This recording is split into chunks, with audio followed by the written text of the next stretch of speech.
पहली चीज बेइज्जती, दूसरी चीज बहुत बेइज्जती और तीसरी चीज बहुत से भी ऊपर वाली बेइज्जती।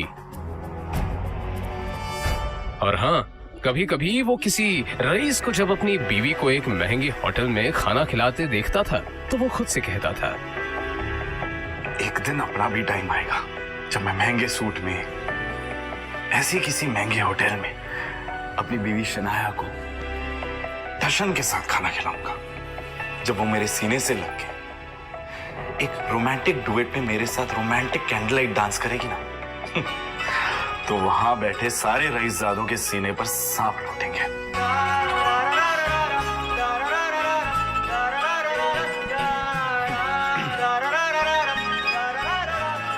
जरूर शनाया ने बहुत आहान चौंक कर उठ खड़ा हुआ। मोबाइल स्क्रीन पर देखा तो शगुन का फोन था। आहान के सारे सपने छूमंतर हो गए।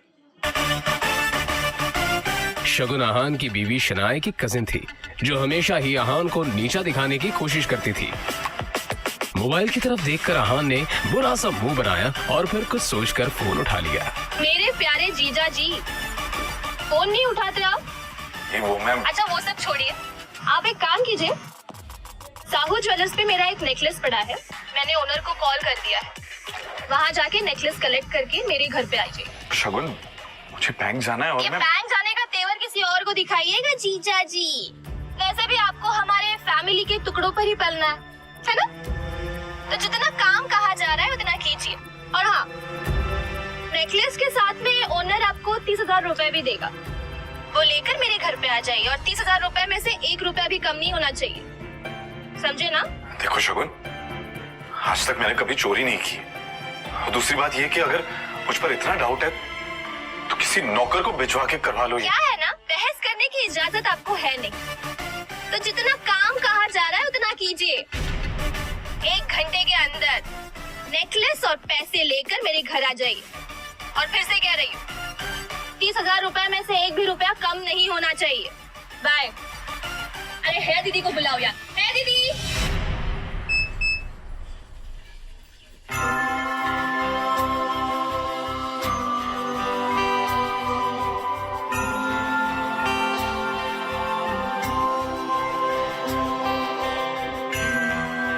जल्द ही आहान फ्रेश होकर बाथरूम से बाहर आया और जल्दबाजी में अपनी अलमारी की तरफ बढ़ा जिसमें 2 जोड़ी पुराने कपड़े रखे थे। उनमें से जो सबसे साफ कपड़ा था आहान ने उसे पहनने के लिए चुना।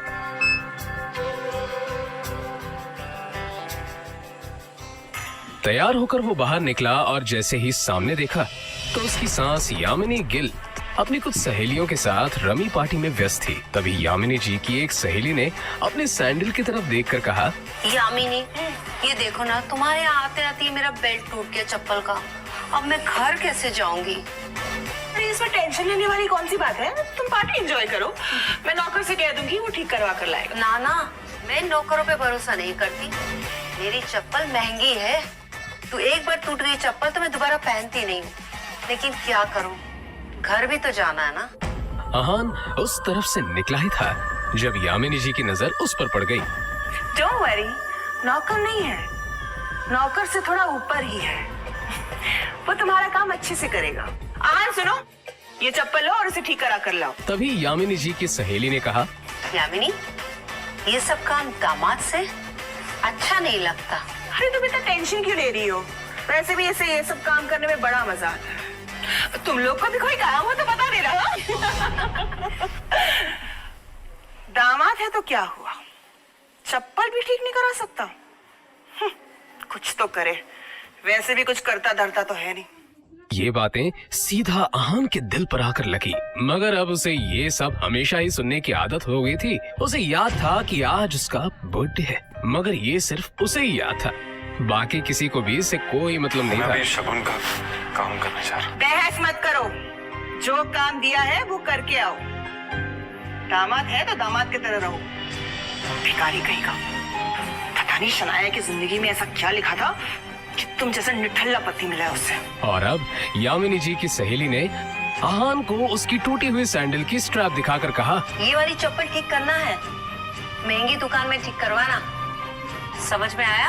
कहते हुए उसने आहान का हाथ उठाकर सैंडल उसके हाथ में पकड़ा दिया।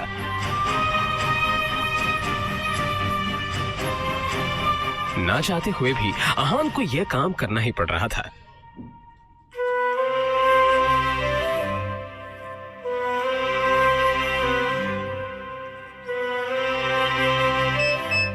उसके मोबाइल पर उसकी बीवी शनाया ने मैसेज किया।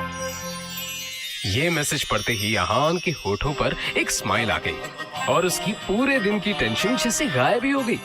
आज पहली बार शनाया ने उसे ऑफिस बुलाया था। एक वही तो थी उसकी जिंदगी में जिसकी मुस्कुराहट देखकर वो खुद को जिंदा रखता था। शनाया का चेहरा देखे बिना आहान को चैन नहीं मिलता था और उसके बस में होता तो शनाया की हर एक खुशी के लिए खुद को लाखों बार कुर्बान कर देता। रास्ते में आहान को एक फूलों की दुकान मिली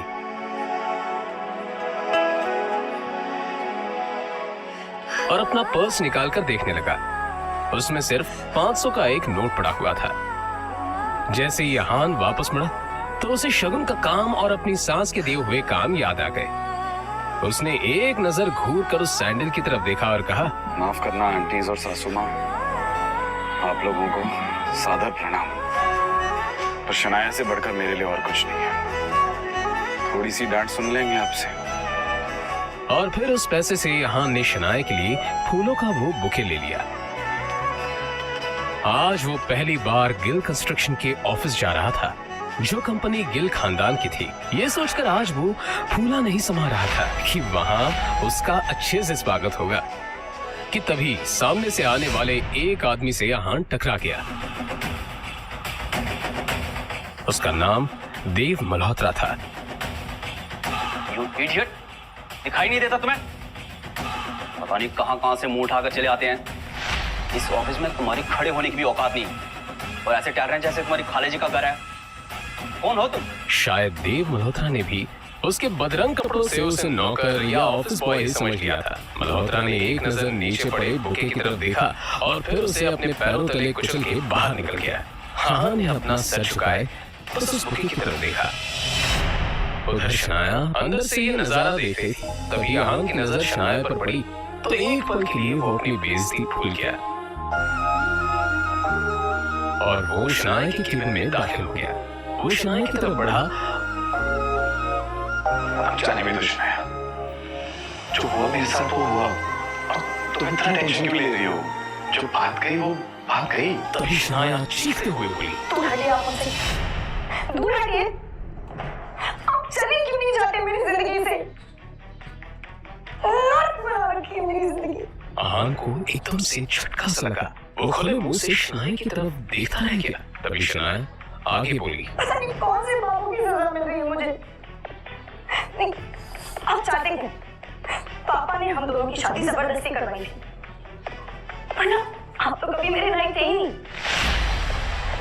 और आज भी आपको पति कहते हुए मुझे शर्म आती। अरे आपको ड्राइवर नहीं था इसलिए आपको बुला लिया, पर मुझे क्या पता कि मेरा पति इस काम के भी लायक नहीं है। यहाँ आकर आपने मेरे सबसे पुराने क्लाइंट मिस्टर मल्होत्रा को नाराज कर दिया है। अब कैसे होगा काम मेरा? आंखों में आंसू लिए शनाया ने आगे कहा, मैं जहां पर भी जाती हूँ आप मुझे बेइज्जती के समान और कुछ नहीं दे सकते। सिर्फ एक बदनुमा दाग बनकर रह गए आप मेरी जिंदगी में। इतना कहकर शनाया कैबिन के बाहर निकल आई। तभी रास्ते में पड़े बुके की तरफ देखकर शनाया ने कहा, क्या है ये सब? क्या गंदगी फैला रखी है यहाँ पर? फेंको इसे रास्ते में। फूल को अपने पैरों से कुचलते हुए आगे बढ़ गई।